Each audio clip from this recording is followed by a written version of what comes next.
We've got University of Ottawa professor Adarand. He's been in the news a fair amount in the last couple of years. He's got some interesting views, shall we say. He's did his best for international relations this weekend, Twitter shaming a United Airlines flight attendant. And then to carry on, he Twitter shamed anybody that's ever worked at McDonald's, which is probably a huge chunk of the Canadian population. So he's doing his best to improve relations there. We've got a Karen Selleck column on the George Jonas Freedom Awards that were given out last week to Tamara Litch in a ceremony in Toronto. She was obviously claimed to fame was being one of the blockade organizers.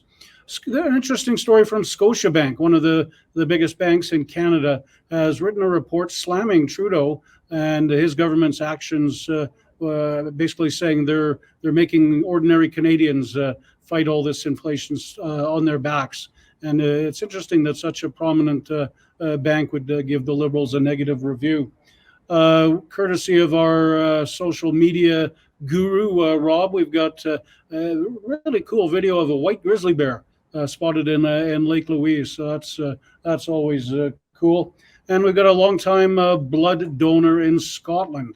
Has basically had enough. He went and tried to donate blood and was asked whether or not he'd been pregnant in the last 2 years. So he said, all right, that's enough of that, and refused to donate.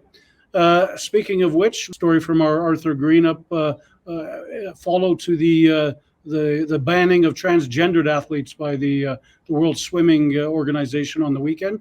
We've heard from perhaps the most famous transgendered person in the world, Caitlyn Jenner, and she's all for it.